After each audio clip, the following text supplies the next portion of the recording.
So thank you all for joining us today and for your patience as we're waiting for people to sign on in. My name is Becca Rabin. I work for the City of San Francisco, specifically the Department of the Environment. And I'm really glad that you could join us for this webinar. We have some really great resources that are available from local government to do things like electrify our homes and make them healthier and more comfortable. And we are finding that this is even more important as we're all spending so much time at home these days. Just some quick housekeeping notes. If you can keep yourself on mute with the video off, that'll minimize distractions. You can click on the chat bubble and send any questions you have to the organizers throughout, and we'll go ahead and answer them at the end. As Tony mentioned, we are recording this webinar, and we'll share the recording later along with the slides. And if you are having internet connection difficulties and the slides aren't appearing, if you can chat to the organizers your email address, and I can go ahead and send you the slides. All right, so now I'm going to hand things off to Tony Jung. He is an energy advisor with the Bayren Home Plus program. Thank you, Becca. All right, I just wanted to let you know, I'll probably go in and turn off my video because my son is actually in school right now in parallel, so I don't want to tie up his bandwidth as well as my bandwidth in doing that. But thank you for attending today. And let's take a look at our agenda for The Future is Electric, making your home healthier, safer, and more resilient.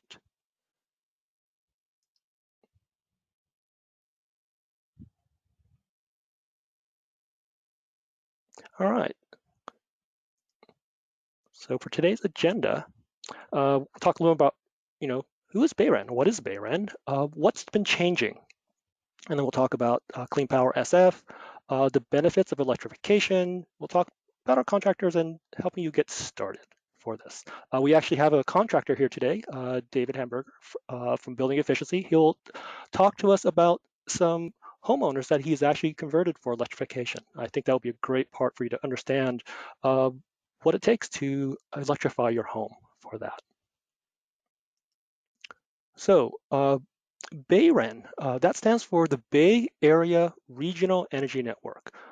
This regional energy network was set up for the Bay Area. It's run by your 9 county governments from Sonoma down to Santa Clara, including San Francisco County. We've been authorized by the California Public Utility Commissions to offer utility rebates to you, the homeowners, for that. And that comes out of what's called a public purpose program or public purpose program surcharge. That's on every utility bill, funds this, and that funds the Bayren program as well as utility rebates for you.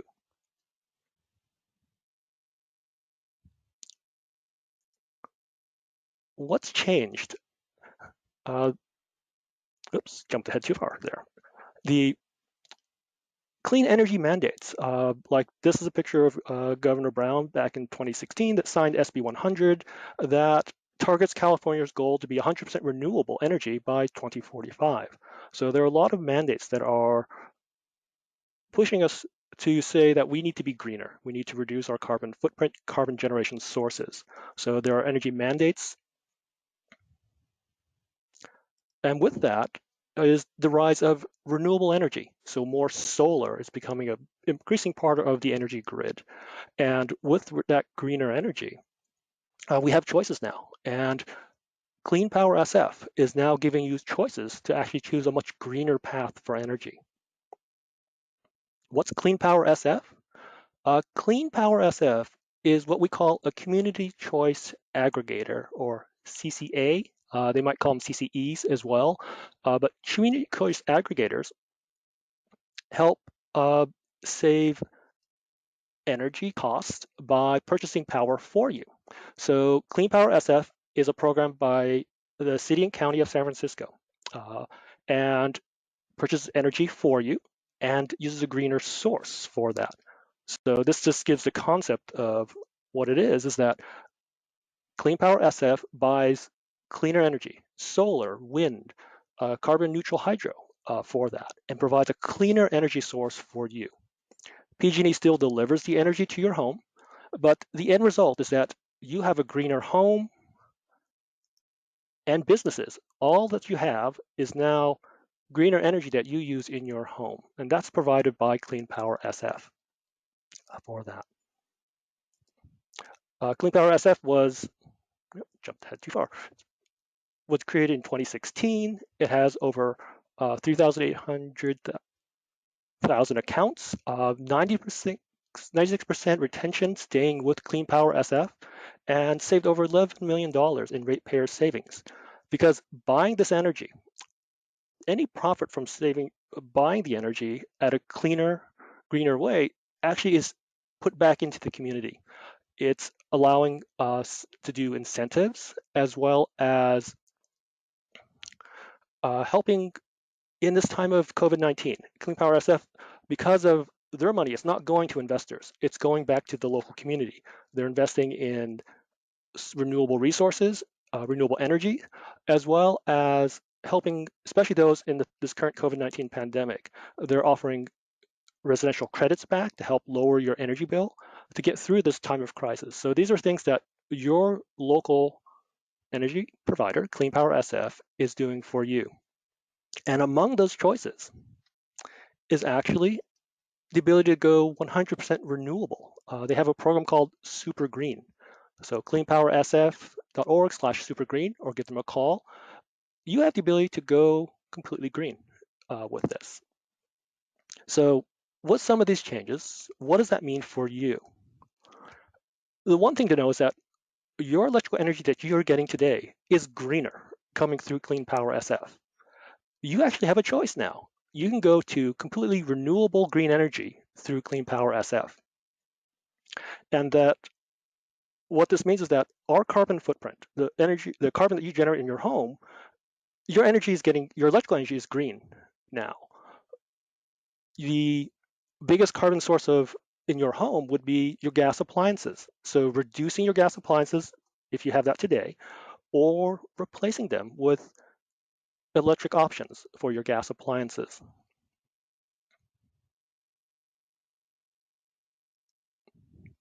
So let's look at some of the benefits of electrification of your home.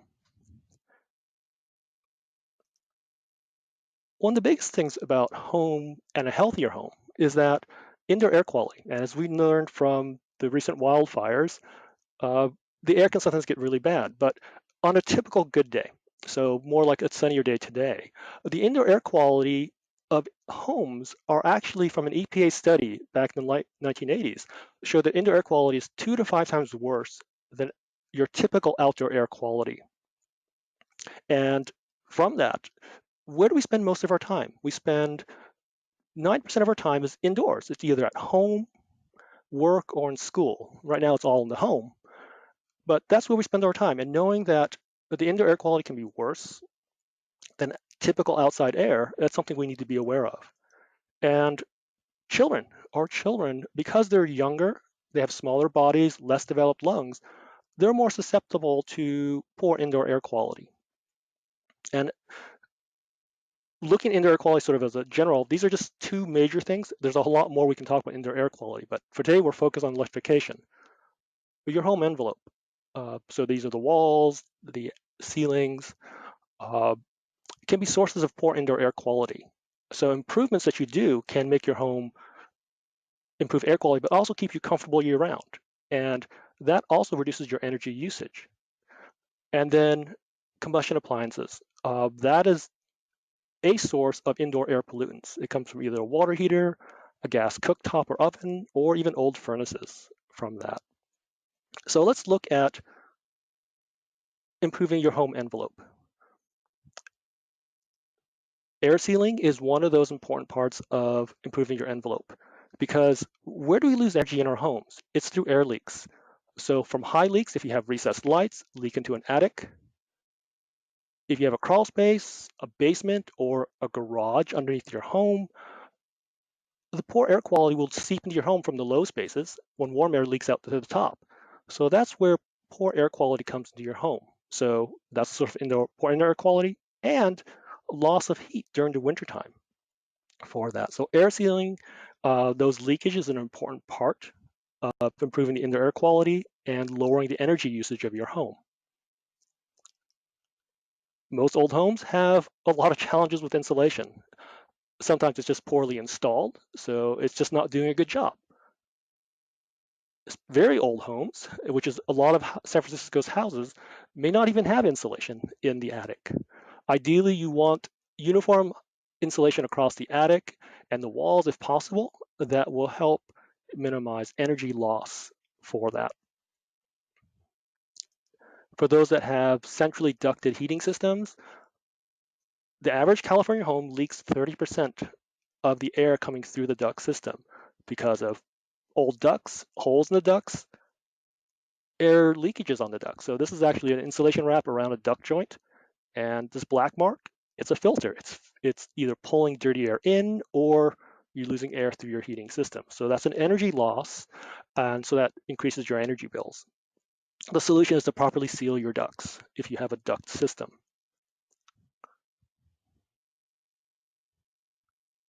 With gas appliances that we have in our home, there are always challenges, especially with older homes. We might have issues with, gas lines that might be leaking gas. Gas stoves and gas ovens is a source of indoor pollutants in the home, and the water heater. This part of the water heater can leak some exhaust into the home and can be a problematic device and is very inefficient for that. But there are solutions for the gas appliances. One of them is the water heater. There's now a technology that's been around for a long time, but now it's being applied to water heaters. It's called a heat pump water heater. There is a heat pump in your home. It's your refrigerator. It takes the warm air out of the refrigerator and puts it out into your kitchen to cool down your food. The heat pump water heater is exactly running in reverse. It's taking the air in the surrounding environment, it extracts the heat and puts it into the water of your water heater tank. So the output is it takes the surrounding air, outputs colder dehumidified air, which is actually beneficial in San Francisco's climate, that it actually dries out the air in the space of where the heat pump water heater is located. So it reduces humidity issues from that.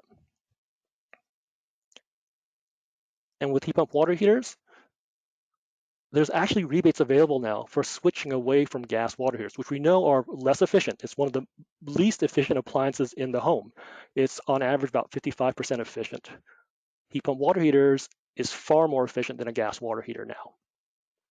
That Clean Power SF is actually joining a regional program so that in the fall of 2000, literally next month, they will be joining a regional heat pump water heater program that offers to contractors that are part of that program $1,000 incentive to them to install heat pump water heater. Key thing is you have to be participating in Clean Power SF as your energy purchaser. So check your energy bill. Also, the Bay Run program is also offering another $1,000 rebate for homeowners to switch from a gas water heater to an electric heat pump water heater. So you can check out the link at the bayran.org heat pump water heater, HPWH contractors, to see a list of contractors. They're just getting enrolled now, so they're just getting started for that.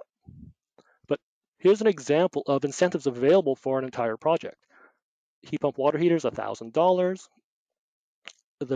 From Bayren, $1,000 from the regional program that Clean Power SF is joining to the contractor, and plus a combustion safety test to make sure any gas appliance in your home is still safe. That's $2,150 available to you for upgrading a water heater to a heat pump water heater. And don't forget, actually, to the end of this year, there's a federal tax credit available for high efficiency equipment and insulation in your home. So there's, I believe, up to $300 available for a heat pump water heater incentive as a tax credit to you. Another option is going to induction cooking. Going from a gas cooktop to induction. One of the questions people ask is, will my pots and pans work with induction?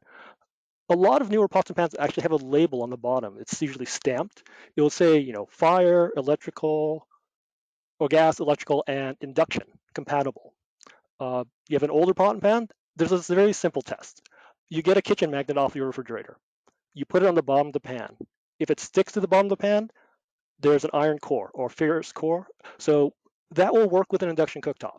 If the magnet doesn't stick to it or weakly sticks to it, then it's considered not compatible for that. So generally, if it's a ceramic pot or aluminum, those are typically not, but you can't stick a magnet on those. So those will typically not be, but do the magnet test. That will tell you specifically if this pot or pan will work with an induction stovetop. Bayran is offering a rebate so that you can get $300 back for replacing your gas cooktop with an induction cooktop. And the benefits of induction, they're more efficient. They're healthier, safer because you don't have the gas byproducts that come from gas cooking. When you use a gas burner, it's about 24% efficient. So the rest of that is lost energy to your space around you. And the byproducts, carbon dioxide, carbon monoxide, water vapor, nitrous oxide. These are all elements that produce health issues for people, especially young children with lungs. In fact, there was a study that they looked at children that had asthma. They found children with asthma, a higher proportion lived in homes that had gas ovens and gas cooktops. So from an indoor air quality perspective, getting rid of that gas appliance will go a long way toward help the health of young children's lungs for that. Or even if you have asthma, that's an important thing to consider for that. Fan to vent it out of your house if you have a gas cooktop. And I don't know, for those who were able to attend the San Francisco Electric Fair earlier this year, which seems so far away, they had demonstrations of professionals using an induction cooktop for cooking. And they found that it heats foods much quicker, faster, and cooler cooktops. In fact, I like this picture that was shown to me that it has a pan that has being boiling water, but then the ice cubes on the cooktop is still remaining an ice cube because the induction doesn't heat. It actually heats the pan directly, and the heat's coming in the pan. So it's very efficient in that there's no heat loss. They're directly heating the pan so that the food cooks quicker and you have more control. And then the actual surface of the cooktop stays cooler from that. Literally, you can keep an ice cubes on there for a little bit longer. The heat pump clothes dryers, that you can replace your gas dryer with a heat pump clothes dryer. There's a rebate available to this from Bayren if you have a gas dryer. And what's nice about these heat pump clothes dryers is that they use far less energy overall, and that you don't need to vent it outside like a traditional electric or gas dryer. It actually wrings the water out of the clothing literally through the heat pump process, and it just fills a tray or just drops it into the drain system from that. So it gives you a lot more options where to locate your clothes dryer. With heating upgrades, this is just starting. So we're just starting to see incentives for replacing your traditional gas heating appliances with electric heat pumps for that. Currently, we have 2 cases that we allow from Bayren. If you have a centrally ducted furnace with an air conditioner, you can replace it with a centrally ducted heat pump and get a $1,000 rebate for that. Or I think in more San Francisco homes, if you have a wall or floor furnace, so a ductless system, and you have a window air conditioner, you can get a $1,000 rebate for replacing it with a ductless heat pump option. And let's take a look at one of these. This is an example of a ductless mini split. So there's no duct system, but there's an indoor unit that emits the heat or the cooling from that, and there's an outside unit that either pulls heat from outside or releases heat once in the cooling mode. There's another side benefit to these ductless mini splits is that not only does it heating and cooling, it actually has a slight dehumidification option. So it can actually help dehumidify homes that have moisture issues as part of, if you're challenged with moisture issues and mold, these units actually have a dehumidifier option to help reduce the humidity in your house from that. And there are different types available with these heat pumps, ductless mini splits. There's the traditional wall unit that's up high. They have a version that's actually down low near the floor, looks like just like your typical wall furnace. And they have ones that are what we call ceiling cassettes. They're up in the ceiling, so you never even notice it, but it's up in the ceiling. So there's a lot of variety coming out with heating, cooling options with ductless mini splits now. And upcoming next with that, we have a contractor here, a participating contractor in the Bay Rent program, David Hamburger. He founded Building Efficiency in 2009. This is a link to his company. And David, are you ready? Yes, I am. Okay, I'm going to go ahead and advance slides for you. Perfect.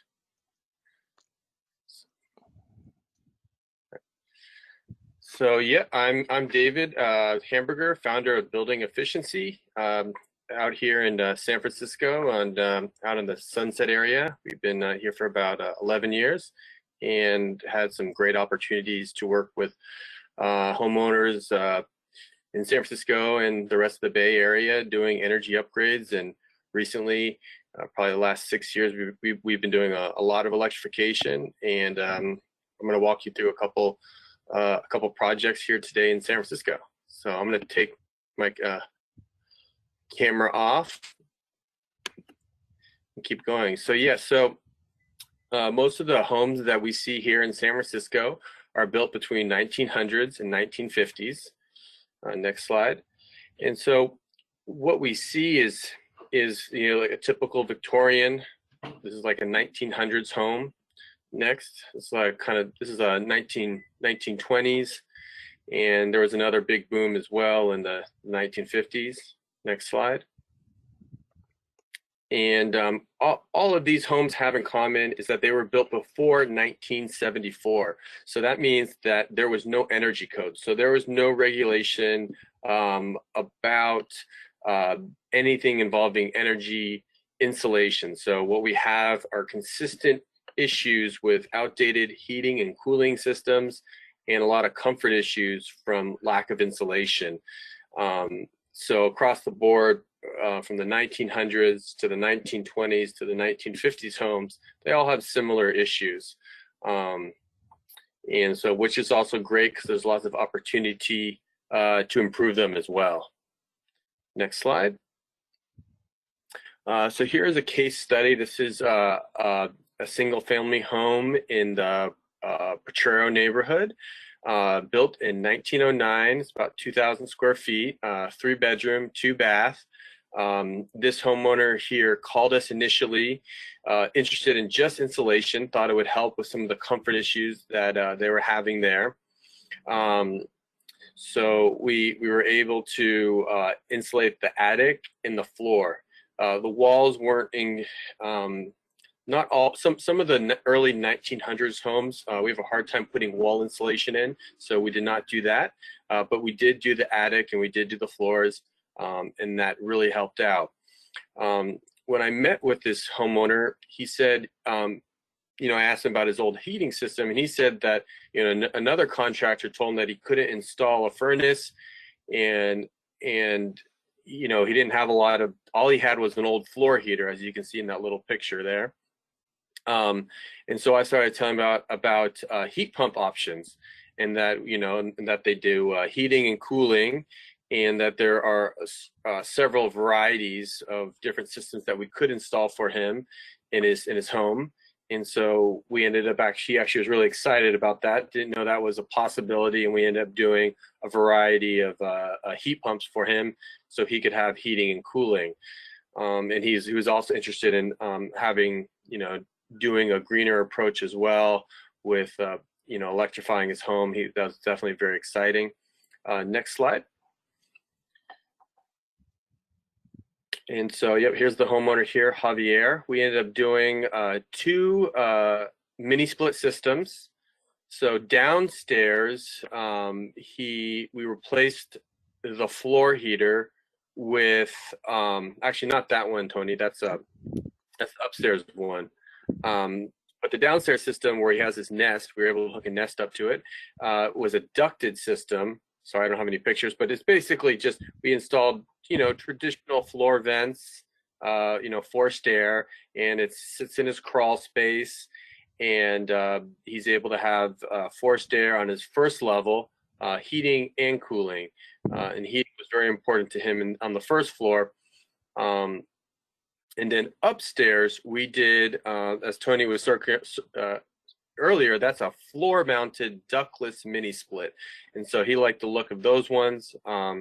And we put a couple of those upstairs, and he had 2 bedrooms with kind of 3 bedrooms. There's a workout room up there. It was kind of like those converted attics, very common. You know, I asked him for a quote. He said that you know, it's this 100-year-old home. Our system heats and cools quickly, super quiet. We're much more comfortable. And he mentions in summer in the attic, we no longer to be feared. That was one of the. He said it got so hot there in the summer, it would be 90 degrees in his converted attic, and now he's got, you know, he's able to work out up there and enjoy and go to sleep. So he was very happy, and that's definitely a common solution that we do for those converted attics as well. Yeah, next slide. Case study number 2. This is a 1900s apartment building. We were called to work on one of the units. It was a 1-bedroom, 1-bath in a 10-unit building.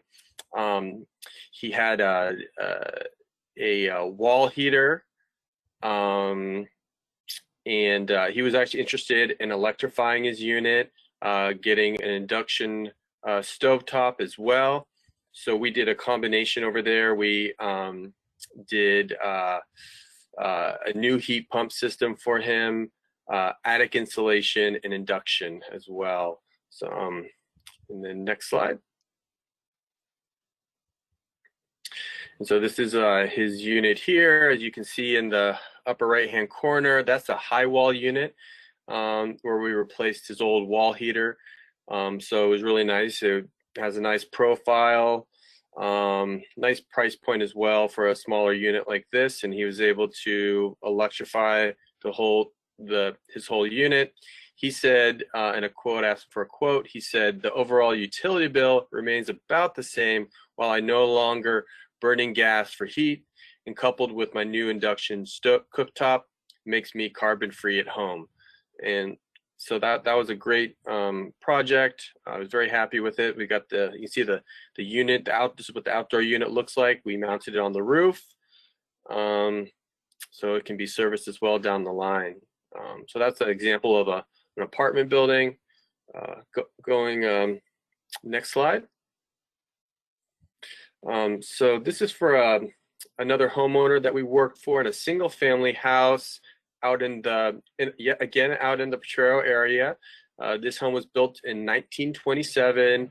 It was a 2,300 square foot home, 3-bedroom, 2-bath. And she had some extra solar energy from her solar panels, and she wanted to, wanted to become more carbon neutral. And so we looked at one of her big goals was basically to kind of keep her utility bill pretty flat, so she wasn't going to spend too much on it. She also had the unit downstairs as well, so we opted for more of a, this is what we call a traditional split heat pump.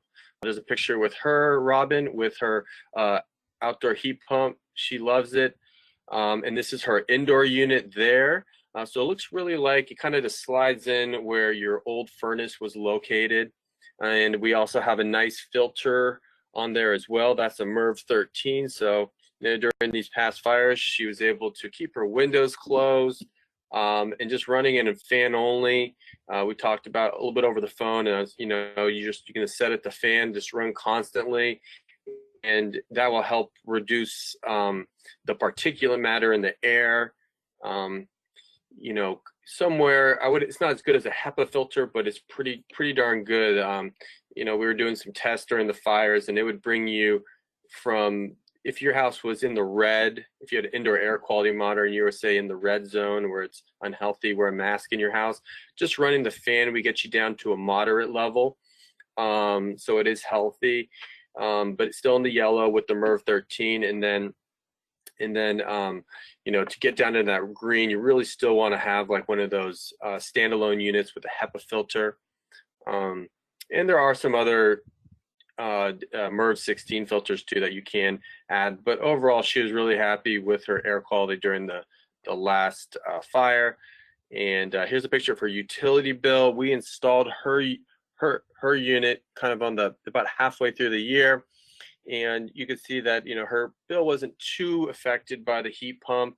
I asked her for a quote. She said she was really happy about the surprising air conditioning bonus, and she was able to keep her bill down to around, on average, $15 a month since powered by my solar. And so she was really happy about being off fossil fuels. So that's, you know, it's definitely a I'd say a lot of our clients, it's, you know, it's about comfort, air quality, and, you know, getting off fossil fuels is just, you know, big win with these projects here.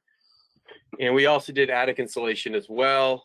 Also to mention, she had a unit downstairs. So this system also works really well with zoning. So we had a zoning system. So the downstairs unit, when it is occupied, they have their own controller, so they can heat or cool as needed down there. And that's kind of one of the benefits of going with the traditional split. They're a little better for the zoning systems as opposed to the ducted mini splits or the traditional mini splits. All right, and next slide. Might be wrapping up. Yep, that's the last one. So yep, this is our team here, Building Efficiency. And yeah, thank you. And I'll be sticking around to answer any questions as well. Okay, thank you, David. Hopefully that was everyone found this fascinating, looking at case studies, seeing actual real-world things that happened in your local city by a local contractor. So how do we get started on your path to electrification? I'm going to show you a couple of tips and ideas you can consider when going in this direction. From the Bay Rent Home Plus program, we have a lot of resources available to you. First, we actually have an online evaluation and a free energy efficiency kit if you go that path. We have energy advising that can help you interpret the results of your online evaluation. And then we have rebates for all the things we talked about earlier, like air sealing, insulation, replacing appliances. We have rebates available to you. And these are all available to you through qualified participating contractors that also have green financing available to you to help you get your things done now for that. So let's just look quickly at the online evaluation. You go to our program webpage, bayrenresidential.org, and then if you scroll partway down, there is an online evaluation. You take this quick survey of your energy usage, and once you finish the survey and you share your utility data, so we can have our advisors help analyze your energy usage. But with that, you get 5 free LED light bulbs. And if you have a television or entertainment center, you get a smart power strip that can help manage the energy of your entertainment system. And then as well as low flow shower heads and aerators to help you reduce your water usage. Your water usage has an impact on our energy usage from that. There are the big pumps that transfer water to the Bay Area, as well as just heating water. So reducing your water usage can go as another step toward reducing your carbon footprint by being more efficient with your water usage. And as I mentioned, take the survey, share your utility data. Once you share your utility data, we have a free energy advising service available to everyone. So the Home Energy Advisor, first of all, they're sponsored by they're paid for by the program. So they're free, independent advice for completing your efficiency path, your electrical efficiency, electrification path for that. They're technical experts in all aspects of energy efficiency and electrification, and they fully understand the rebate programs available to you. They can help assist you in finding a good participating contractor that can help you with your particular improvements you're considering. Like David is a great choice for doing an all-around improvements, both from the building shell and replacing equipment. And point you to complementary programs like this regional heat pump water heater program that Clean Power SF is joining. They're aware for where you live, what rebates are available in addition to what's available from BayREN. These advisors, when you take that survey and share your utility data, they can help analyze your electrical usage and gas usage and help advise you on charting your path for electrification of your home. So these two are great options if you don't know where to start with electrification, because after today, you probably will have a lot more questions. They're available free from a toll-free number or from the webpage, bayrenresidential.org. They can help you go down that path of electrification. Just quickly, as I mentioned earlier, comfort, air quality, so sealing your ducts, attic wall insulation, sealing your building, there are rebates available for you from the BayREN program. I'll post a link to all the rebate measures in the chat box shortly after this. As I mentioned before, if you have a water heater, there's $1,000 from BayREN, and very soon another $1,000 from Clean Power SF using this regional program for that. And then, of course, if you have the ability and you fit one of these case models, like if you have a floor furnace or wall furnace and a window AC, there's $1,000 for replacing that heating equipment with a heat pump option. And I know this is short notice, but till the end of October 31st, if you combine a shell improvement like insulation and you upgrade your heating option, typically there's a $500 rebate, but we have an extra $1,000. If you're ready now to do this, there's $1,500 available to you to do both your building envelope improvement, which is critical for electrification and reducing your carbon footprint, and upgrading your heating system to a heat pump. There's an extra $1,000, so $1,500 available if you can do this before October 31st. So if you're closer and ready, this is the time to do this. Also, as I mentioned before, if you have a gas cooktop, there's $300 incentive available from BayREN to move away from a gas cooktop gas range and go to an induction cooktop. And if you have a gas clothes dryer, you can upgrade to a heat pump clothes dryer and get $300 from BayREN for that. For our program, we have a lot of qualified contractors. Check out with the advisors if you need help finding a contractor that's right for what you need to do, because your participating contractor can get you access to rebates. They have green financing options so that if you want to do a project sooner than later and you want to look at ways of financing it, our participating contractor has access to different programs, like one's called REAL, the Residential Energy Efficiency Loan, or others offer PACE, Property Assisted Clean Energy. These are green loan programs that many of our contractors have access to. So if you want to do a project now and you want a way to finance it, our participating contractors have options for you. So getting started, go to our webpage, take the survey, and share your utility data, or just reach out to an advisor. These are great starting points when you don't know what to do next. Then find our participating contractor. So call an advisor, check out our webpage. That's really the first step for you to get started from that. And that concludes the main part of our presentation today. And we're going to start opening up to Q&A. So we're going to first look through the chats, and we're going to try and answer first questions first, first in, first out. And then we'll see any additional questions. So if you have questions, please put this into the chat box, and we will start answering them. And I believe, David, you're available. And I'm going to go ahead and start looking at the chat questions. Becca, did you see anything that might be interesting to look at up front? Yeah, so the first question we have here is, we've been electrifying our house slowly since 2017 and have encountered bumps in things like permitting for swapping gas for electric water heaters and requirements for electric upgrades required for solar panels.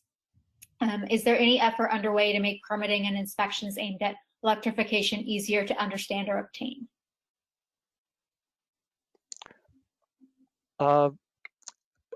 It's true. It is right now. There's challenges. The codes are evolving with the mandates. BayREN actually has another program. It's called our Codes program.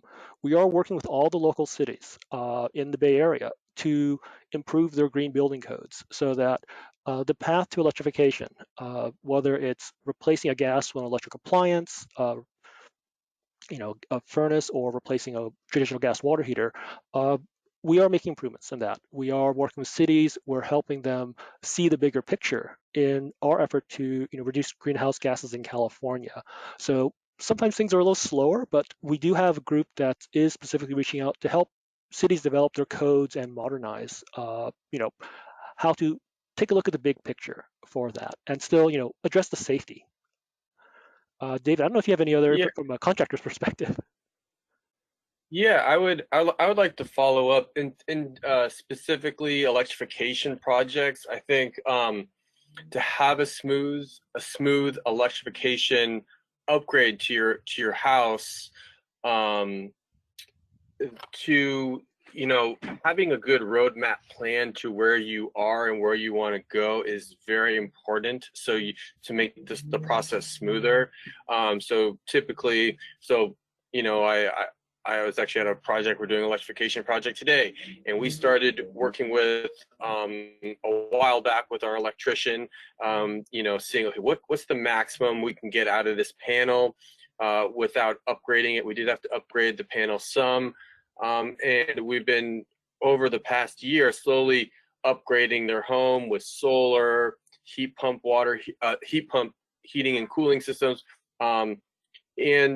But basically starting with an electrification plan, starting with the electrician and your contractor to know, okay, what are we going to be putting in the future to make sure that panel is going to handle the load, I think is definitely very important to start with that process instead of putting in equipment and then working backwards. So yeah, that would be one of my recommendations, to have a smoother process. All right, thank you. The next question was, how much is a residential heat pump water heater after the rebates?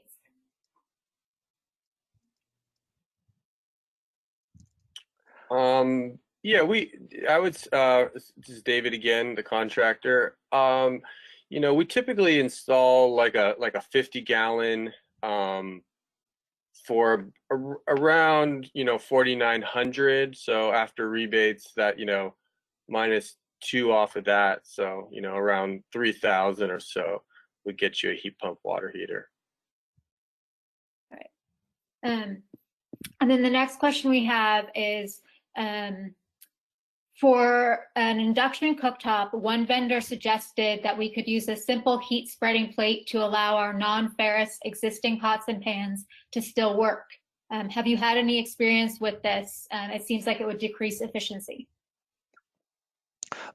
Just in general for induction, if you're going to put in an iron plate to absorb the heat, then the induction stovetop essentially becomes an electric stovetop, because your traditional electric stoves relies on resistance in an element to generate the heat. So when you use something like a metal plate to do the induction heat, effectively the induction is heating the plate, and then that heat transfers through conduction into the pot that's on top of it. So then its efficiency pretty much falls in line with what's an electric resistance, that coil electric, when you do something like that, because it's got to heat the plate and then transfer it into the through conduction into the pot or pan that's on top of that plate. I don't know if it directly addresses the question, but it does. It slows it down because you've got essentially a large heat pan that's going to get heated up, and then that transfers heat. So it's effectively, you're making it become a electric resistance type heating element by putting a metal plate there on top of an induction element. All right, thank you. Are there any rebates available for upgrades that have been completed, like an electric dryer that has been switched out, where the gas one's been removed? Let's see, the rebates just started this year in 2020. So if it's before the program year, that is not rebatable. But if you do it this year, this program rebate year, and you have a gas dryer and you replace it with an electric heat pump dryer, and you cap the gas line, that's $300 to help offset that cost of switching over from a gas clothes dryer to an electric one. And I'll just add, generally speaking, that's something I would really make a note of, because unfortunately we have heard from a lot of homeowners in the city who heard about this program after installing things. Before you do any work, before you take out appliances, I would advise reaching out to an energy advisor, just because the rebates aren't retroactive and you do need to work with a participating contractor. Actually, quick question. For the clothes dryer and for the induction, you can use any contractor to install them, but we do have to document the changeover. So pictures, that is perhaps the most important thing you need to do. Picture of the original appliance, picture of the gas line capped for that. That's a critical part of documentation for this electrification, or what we've called fuel substitution or fuel swapping, that we need to document what you had before. And so if you have an invoice purchased this year and you have documentation of what was before, so the original appliance, the gas line, and showing a picture of your invoice of the purchase and the capped gas line, going to bayranresidential.org, you register as a homeowner, and you can then apply for the rebate directly. So for the stove and for the heat pump dryer, you can apply as a homeowner, apply for it directly. You just register on the website, look at the requirements. The key thing is proof of what you had before. So a picture of the original gas dryer, a picture of the gas stovetop, a picture of the capped gas line. Those are the requirements, and an invoice, of course, of what you purchased, is how you can do for replacement. So if you have those original photos, you have a current invoice, you can apply for the rebate for that. Make sure you have the documentation in place, especially if you've already did the conversion. If you have those records, reach out to the advisors. They can help walk you through this to make sure you have everything in place to claim that rebate if you did it this year. In other words, you have a current invoice for that. Even if you already did it, you might still be able to claim a rebate if you have the right documentation still available. All right, thank you for that clarification. The next question we have is, how do on-demand water heaters compare with heat pump water heaters in terms of energy savings? I could speak to that a little bit. I think, you know, in terms of energy savings, they're very close to being one-to-one. Electricity costs a little bit, or does cost more than gas, and so we may see on a dollar count maybe a little bit more for the heat pump water heater than a tankless, but the efficiency is slightly better maybe with the heat pump water heater, but electricity does cost more. So if you do have solar or extra energy to use for that, then that's a little bit better. But either way, both of those systems are very, very efficient and won't be making your bill go up or down too much.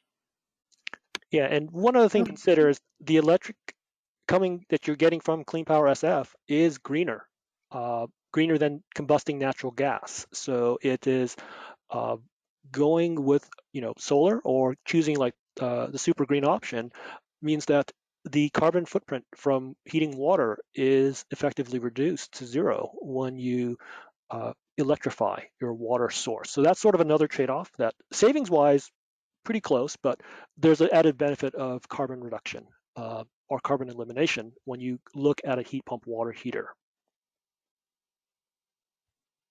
All right, thank you. I believe this question, it pertains to when there are solar panels, as to whether the furnace heat and stovetop will work during power outages. I could speak to that as well, contractor.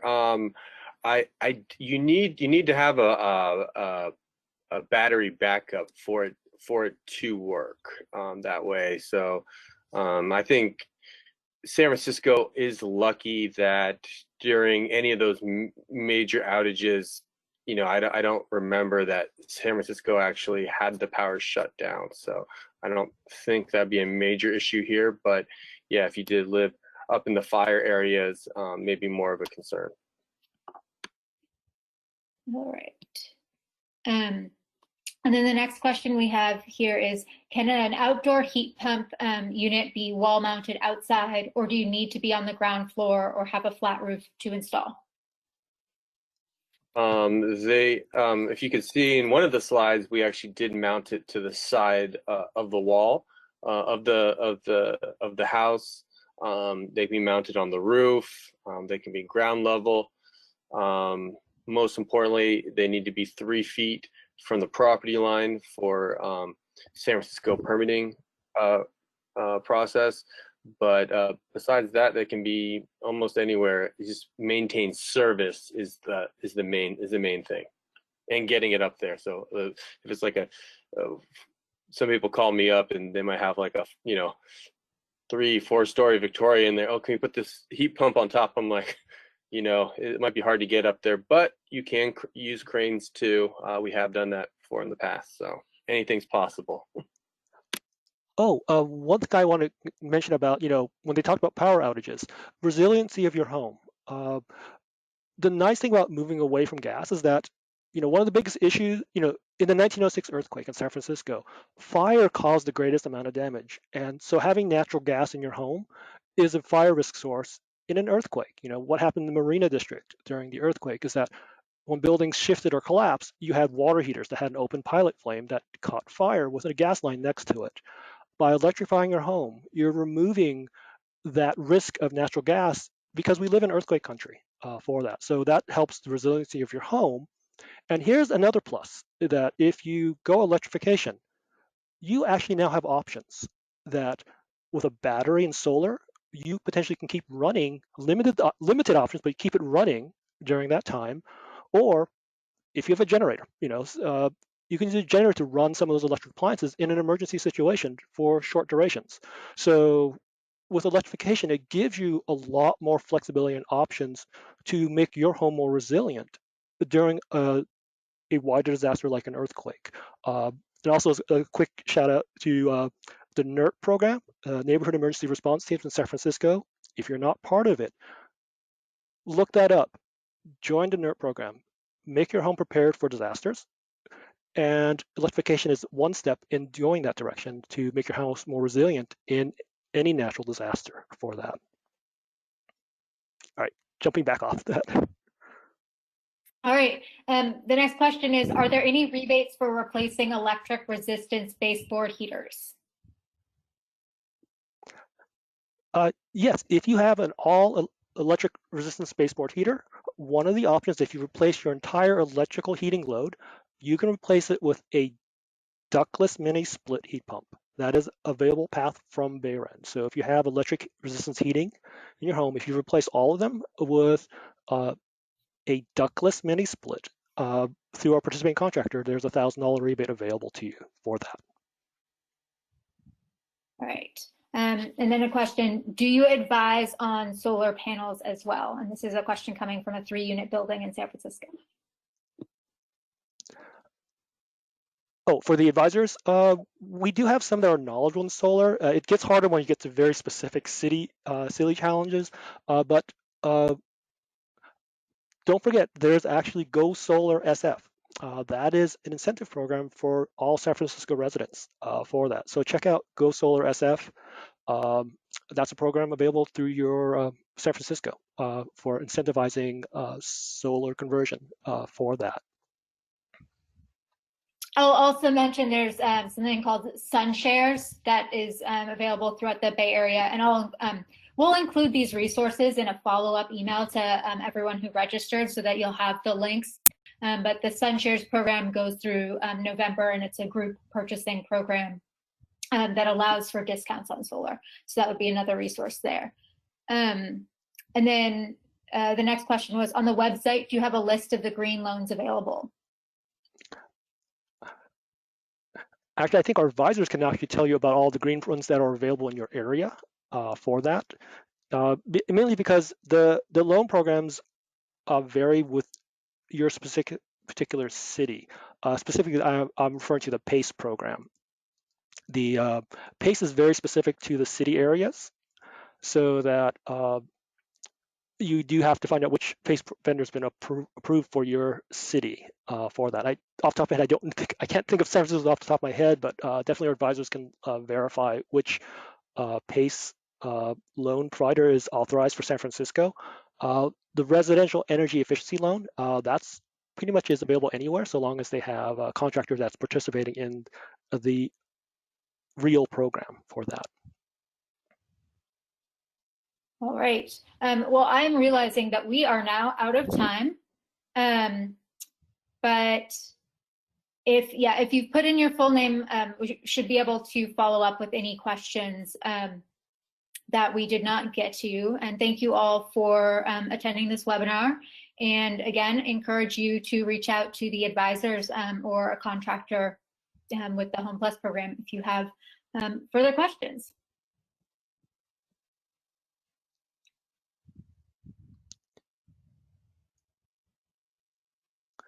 And just to let you know, I'm putting a few links into the chat box that we mentioned throughout the program, so you can always follow those links straight to it.